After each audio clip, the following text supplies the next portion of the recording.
You know, after an entire month looking back at all the stuff from 2017, it feels good to finally be done with all that.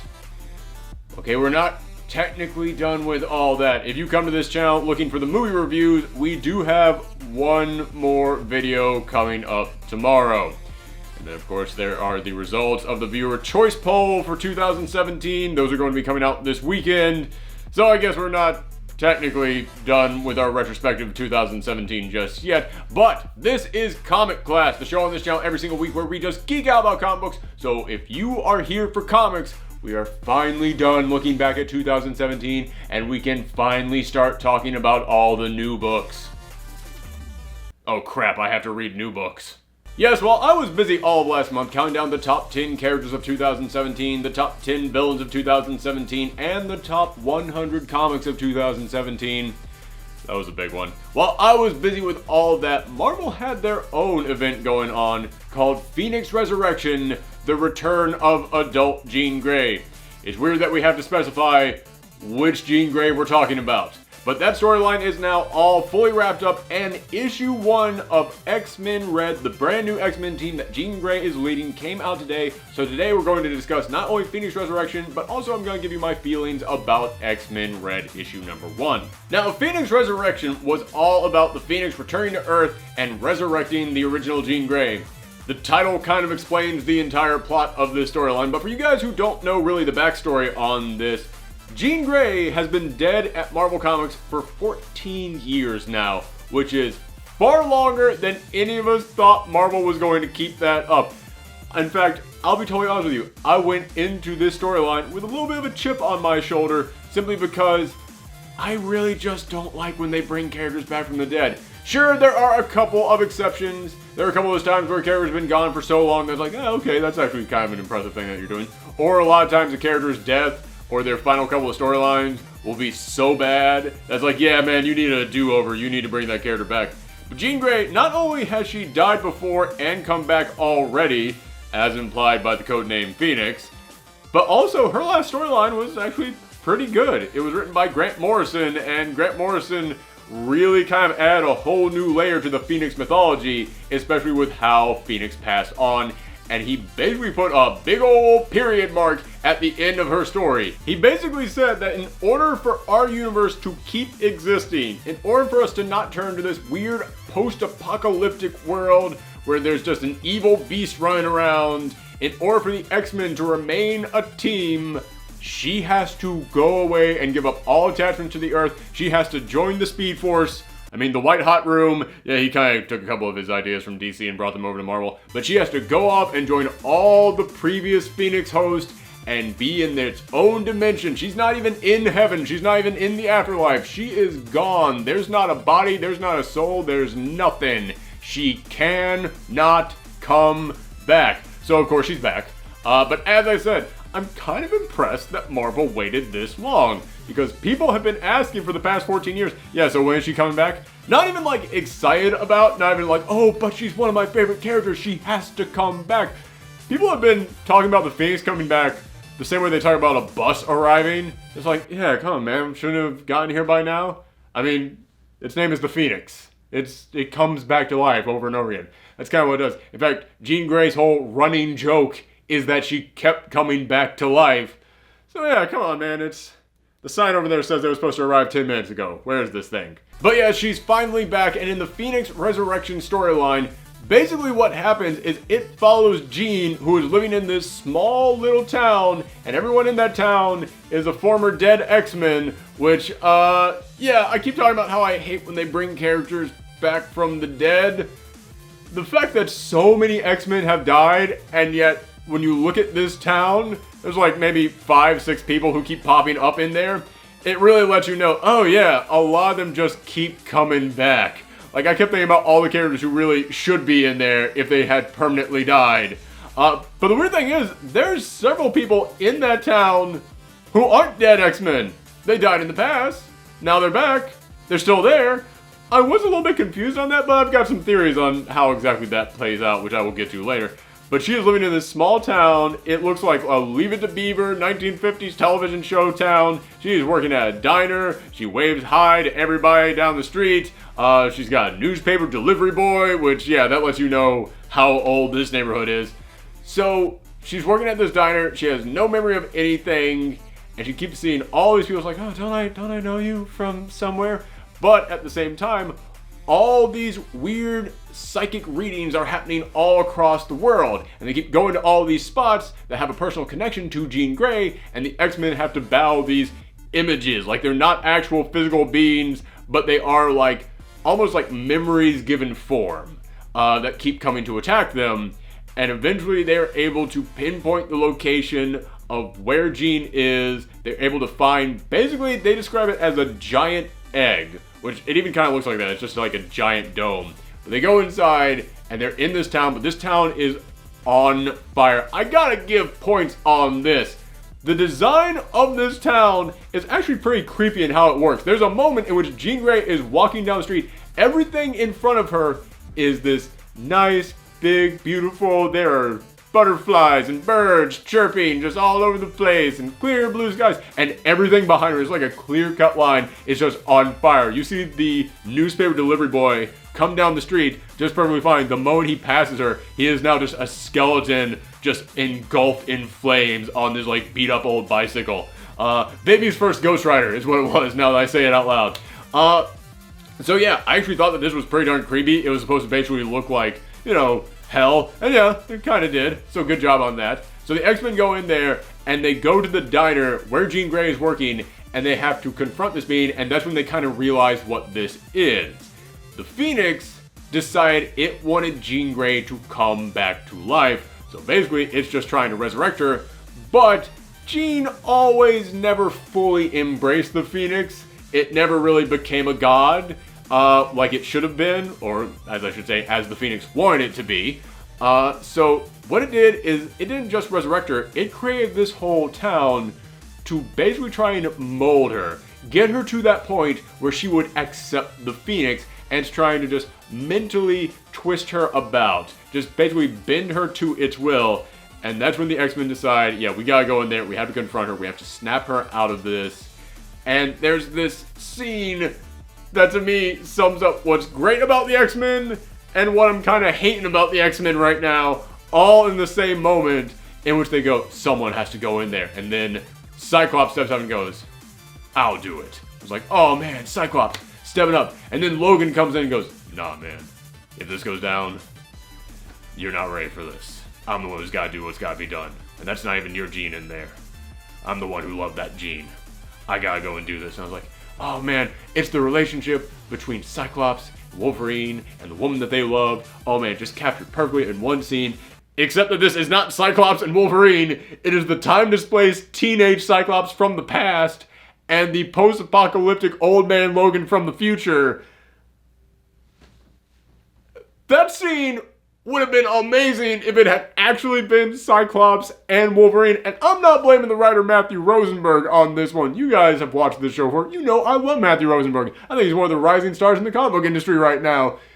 He made the best scene that you could with the cards he had been dealt. There is no old Cyclops in there. There's no young Wolverine in there for them to actually have the exchange that should have gone down there. But it's like, damn it, I have to have this exchange happen.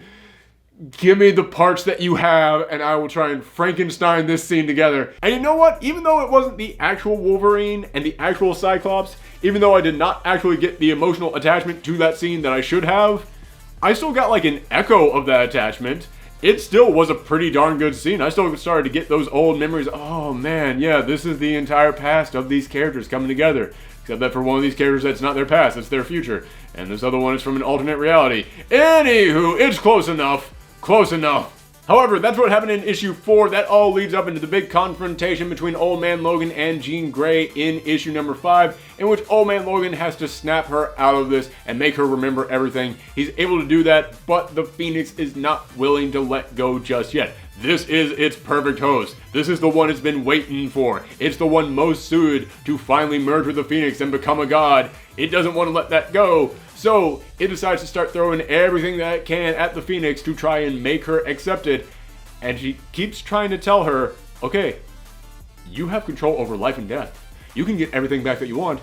And so then it brings Cyclops back, the actual Cyclops, and they say, this is not a memory. This is not a clone. This is not some illusion. I can feel it. It actually revives Cyclops. We are actually talking to Cyclops here. And I gotta bring up my own personal taste on this one. I freaking hate the whole Jean Grey and Wolverine thing that people keep trying to ship. Keep trying to say, no, they're the ones who are actually destined. Like, no, Cyclops and Jean Grey. That's the couple. They're the ones who care for each other. Wolverine was always just the hairy dude popping up and hitting on her non-stop. And I get that there is a metaphor there. I get that the relationship between Jean Grey and Wolverine was meant to represent something back in the 1970s, back when people were starting to explore their own sexualities more, when people who were like, oh, well, I'm just going to grow up and marry the handsome all-American boy living next door, and that's all that there is for me. It was made to represent that time in America when people were starting to realize, wait a minute, I can date whoever I want. I can be a wild child myself. Hey, maybe this hunky guy from Canada, we can get together. I get that that is why that whole relationship formed. It's because Jean was meant to represent that stage in American culture. I mean, heck, the whole Phoenix embracing her was meant to represent own personal exploration and own personal acceptance and actually believing that you can be something beyond just what you've been told. I understand all of that. However, yeah, man, Wolverine was always just the dude who hit on her. That was it. Cyclops was the guy who she was meant to be with. So seeing this moment in which the two of them got together one last time and they just went, yeah, this is all I want. Just have Cyclops here one more time. Just talk to him. And then the two of them actually looked at each other, actually kissed, and Cyclops didn't go, do it. You have to accept the Phoenix. You have to accept the Phoenix so that we can be together. No, both of them together were like, well, this was nice, but you can't be the Phoenix again. And she was like, yeah, I know. He was like, yeah, I was better off dead. And then, yeah, Cyclops, I love the fact that Cyclops cares about his wife so much, even after what a douchebag Grant Morrison turned him into. I love that he still loved his wife so much that he was like, let me die so that you can live. That's it. That's what I want. That sums up the relationship between these two, the people who actually care about each other. There. Done. Was that so hard, entire comic book industry? So Cyclops dies. Again. And then Jean has to actually just talk to the Phoenix. And what I loved about this is that it was not some giant big battle in which Jean had to summon up every ounce of power she had to reject the Phoenix. No. She just went up to the Phoenix and just basically talked to it like she was trying to get rid of Bigfoot in Harry and the Hendersons. That's a super oversimplification, but basically she just talked to it. And I love when characters in comics are just willing to talk. I enjoy big exploding action all the time. However, it's really nice when we just get character exploration, when we get people to actually communicate to each other. And to see the Phoenix, to see Jean Grey, I have to get used to not calling her the Phoenix now. When we see Jean Grey actually talking to the Phoenix and basically just telling it, listen, I can't be you. I get it. You love me, you care about me, but this can't be a thing. You keep trying to protect me by giving me all this power, but what you're doing by protecting me is keeping me from living, keeping me from being human, keeping me from being me, and if you really care about me, you have to let that be a thing. And Vicky's like, but people you love and know will die. With me, you can bring them back to life. I'm like, I know. And I'm always going to feel bad about that. Whenever someone I love dies, I'm always going to think about how I could bring them back if I had you. But I'm going to know I can't do that. This cannot be how I exist. I'm not a god. I'm a human being. I'm a mutant. I'm mortal.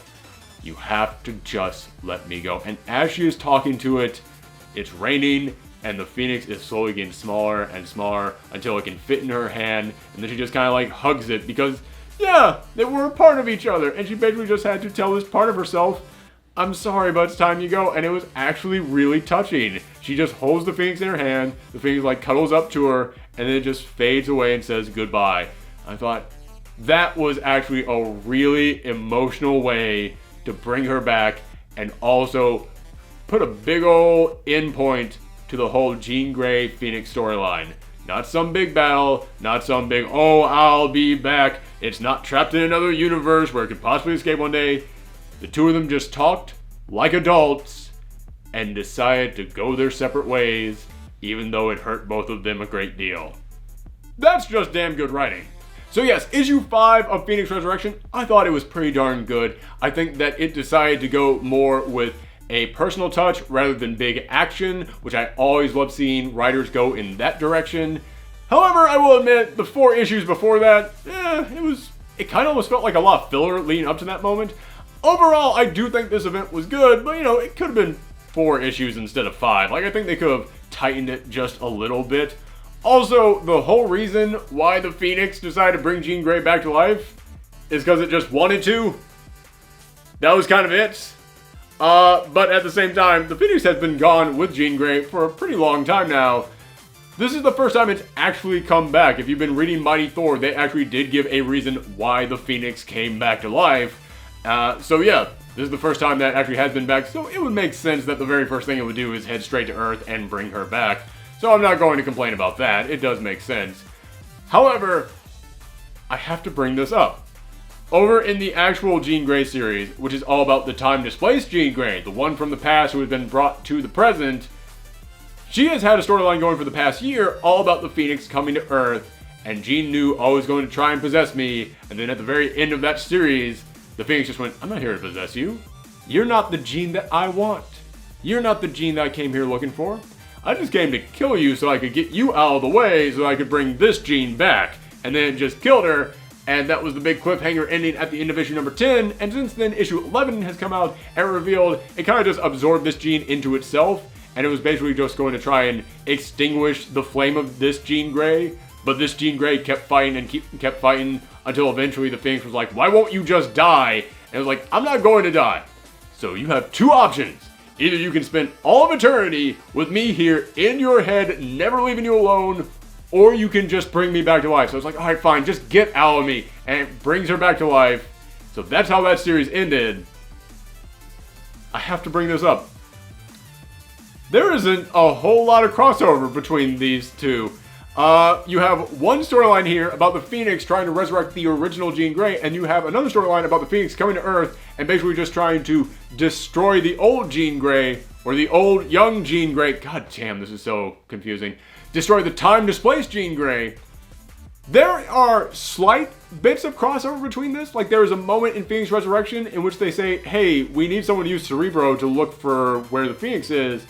But all of our psychics are missing in action. I don't know where they are. And then it says, see Jean Grey. And it's like, okay, yeah, that's happening over there in that book right now. And then at the end of this series, they do mention that they go to Emma Frost to try and get her to find where the Phoenix is. And she goes, oh, I know all about this. Yeah, I've been dealing with this for a while. And goes, see Jean Grey. That was pretty much it. And this kind of sums up one of the things that I love about Marvel, and one of the things I have a problem with Marvel, which is Marvel gives their writers a ton of creative freedom. And I'm not going to go into much detail about how I know this, but I have kind of an inside source over at Marvel that told me the way that this went down is basically Matthew Rosenberg came to the editors and said, I have this pitch for how to bring back Jean Grey. And they're like, great, we love it, you're gonna do it. And then Dennis Hopeless, at pretty much the exact same time, came to them and said, I have this pitch for a story all about the time-displaced Jean Grey that has to do with the fact that the Phoenix just came back. And they're like, great, we love it, you're gonna do it. As I said, I love that Marvel gives their creators that much freedom. They're willing to let them write these stories that they really want to tell. However, I kind of wish the editors had come in here and gone, alright, we like both these ideas, but if you're gonna do this, we're gonna have to all get a big boardroom here and talk about how these two things can connect to each other. Because there isn't really much connection aside from the fact that in Phoenix Resurrection they just mentioned, oh yeah, it's happening. And I'm not blaming Matthew Rosenberg on that one, and I'm not blaming Dennis Hopeless for not having any connection to it over in his book. Because I don't think either of them really knew that the other book was happening until they already had their scripts written out. So again, I like both these series. I love the Jean Grey book. It made it pretty high up on our top 100 books of 2017 list. But I feel like these storylines could have had a way bigger impact if there had been a little bit more interaction. Like, if when they mention that the original Jean Grey is coming back, maybe make a mention of like, oh yeah, and the Phoenix used the ashes of the younger time-displaced Jean Grey to basically mold this new Jean Grey. Like, it needed to kill off the younger Jean Grey in order to resurrect the old Jean Grey. Or do something in there in which when the older Jean Grey comes back, she also brings back the young Jean Grey or something with her. Like, because they're both in a mental landscape, so that's obviously something that could happen, I guess. I don't know how this stuff works. It's comic books. You can write whatever you want. Yeah, it feels to me like this was just something that needed to happen. You needed to actually address the fact that you had two very similar storylines that feel like they needed to go hand in hand, not really going hand in hand. But alright, let's go ahead and actually talk about the book that came out today, X-Men Red #1. Now, this is the third X-Men team out there, and it is being led by the newly resurrected Jean Grey, and it's also being written by Tom Taylor, which I love Tom Taylor. He's great. He's fantastic. His all-new Wolverine book is really good. His Injustice series over at DC has been amazing every single time that he has written an issue of it. But man, Matthew Rosenberg is such a big X-Men fan. Like, it is so obvious how much he loves the X-Men. When he was writing Secret Warriors and Inhumans book, he had the X-Men join the team. He had Magic become a part of the team. He had them fight X-Men villains. This dude wants to write an ongoing X-Men book, and he's the one who wrote the Resurrection of Jean Grey storyline. This is the team being led by Jean Grey. How is Matthew Rosenberg not writing this book? It just, again, love Tom Taylor. I think he is a perfect fit to write an X-Men book. But Matthew Rosenberg is also a perfect fit, and it seems like he just teed that ball up perfectly, was ready to take his swing, and then the Marvel editorial staff was like, Tom Taylor coming through, everybody. Tom Taylor. Yes, Matthew, get over there, write another Inhuman book. Anyway, Tom Taylor, get ready to take this shot. Man, Matthew Rosenberg put that thing on the green, and Tom Taylor's the one that they called in to put it into the hole. Man, I feel so bad for Matt. But okay, I promise I'm going to stop talking about all the weird wheelings and dealings going on with the editorial staff at Marvel, because I've pretty much said everything that I actually know for concrete fact, and everything else that I would say is just absolute gibberish. Anywho, let's go back to talking about X-Men Red #1. As I said, this team is now being led by Jean Grey, and it's one of those books where it starts off in the present and then it flashes back to show you how it got there. What is happening in the present is that Jean and her team of X-Men rescued this kid who is being hunted down because she's a mutant, and they take her to their new base, which is far, far under the sea. It's basically in Atlantis, and they call it Cerebro. Cerebro. S-E-A, you know how it's spelled. I don't know if this is brilliant or dumb.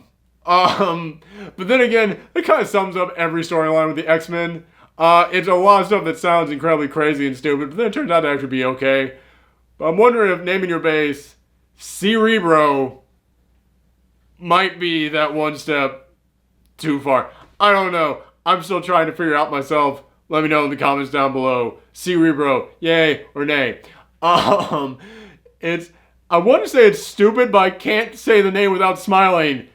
So I can't complain that much about it. So anyway, it then flashes back to show us Jean rescuing this baby whose mutant powers activated early, and its powers that whenever it cries, it basically unleashes Black Bolt level atomic blast from its mouth.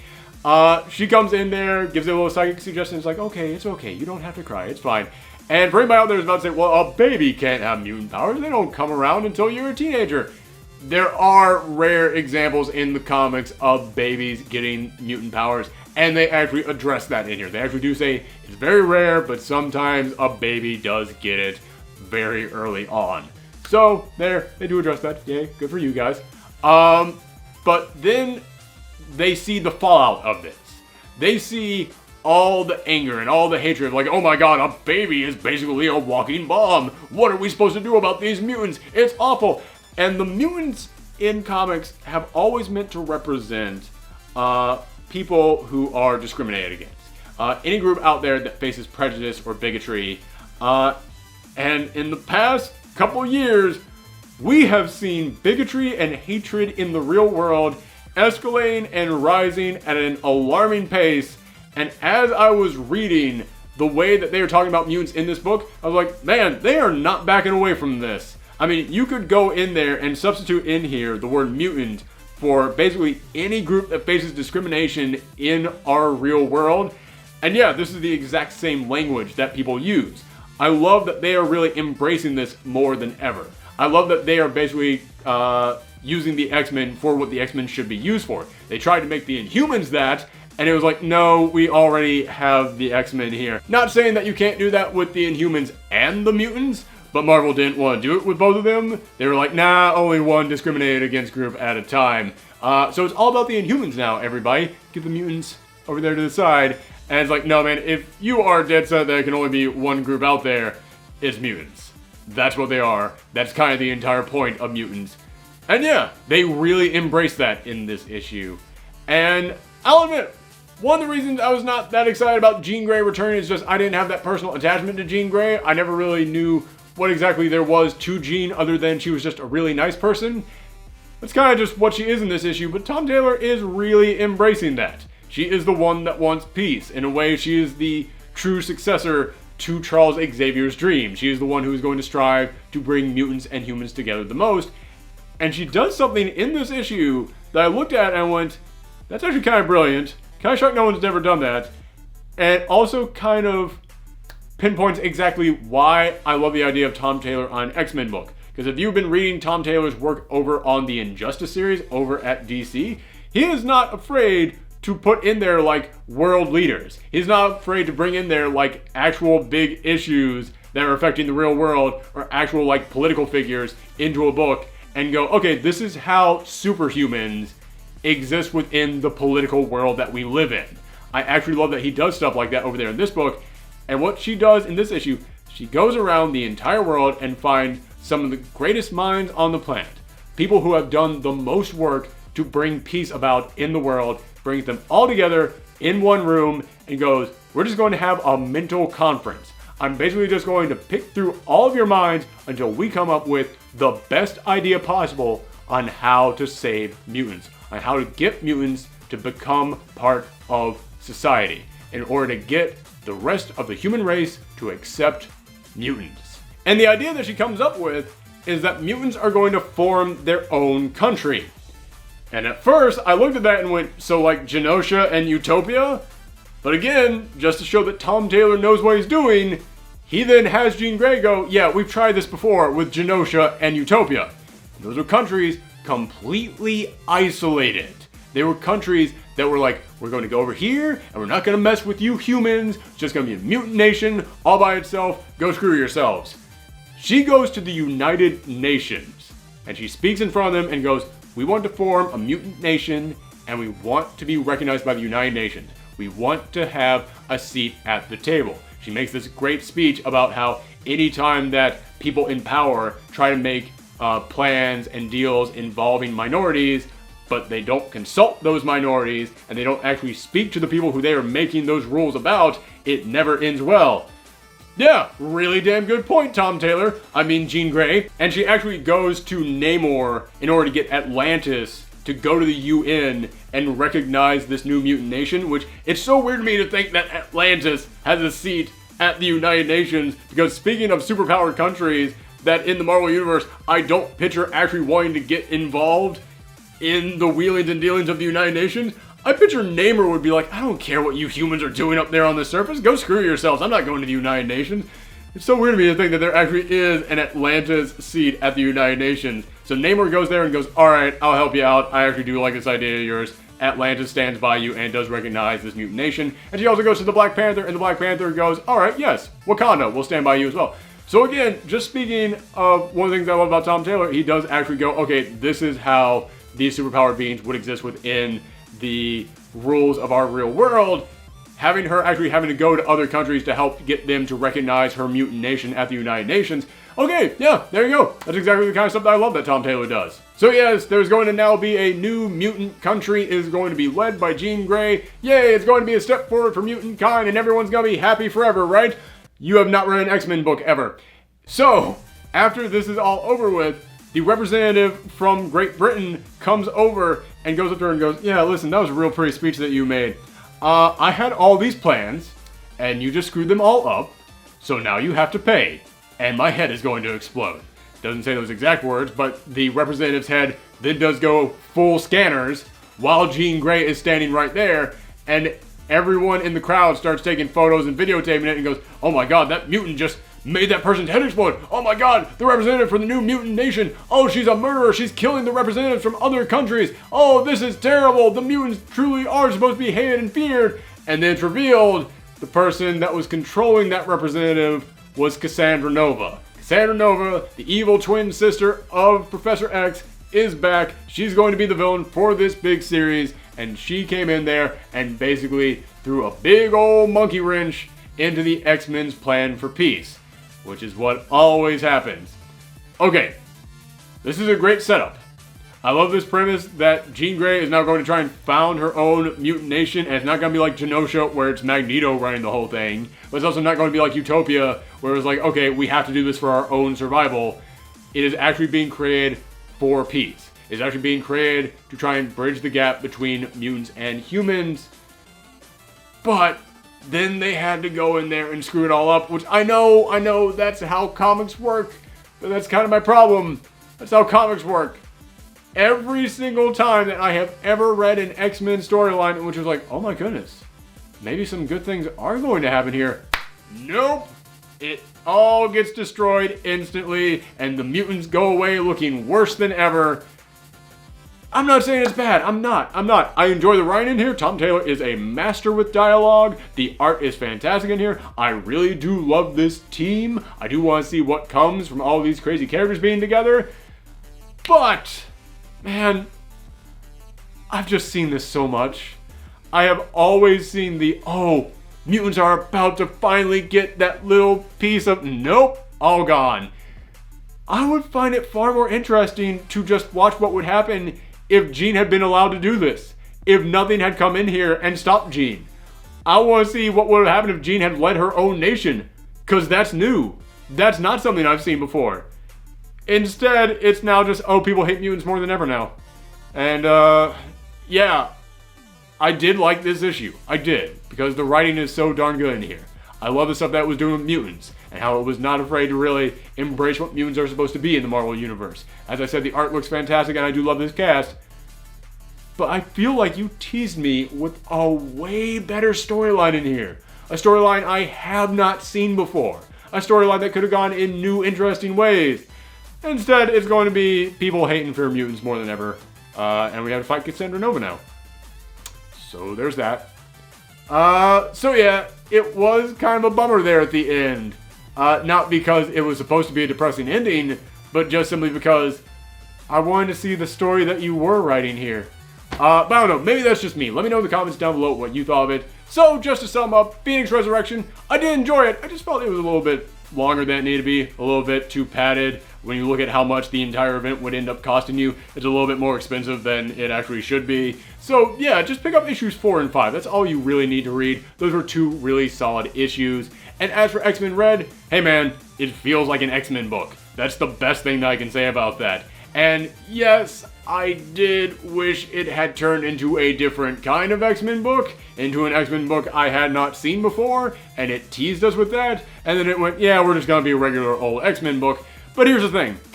The X-Men fans out there have not had a regular old X-Men book for a long time. The X-Men Gold book is trying to be that, but the X-Men Gold book is just, it's fine, it's whatever. This is actually a good X-Men book that feels like an X-Men book. So, yeah, if you guys have been waiting for that, do not let the fact that I was a little bit at the end of this dissuade you from picking it up.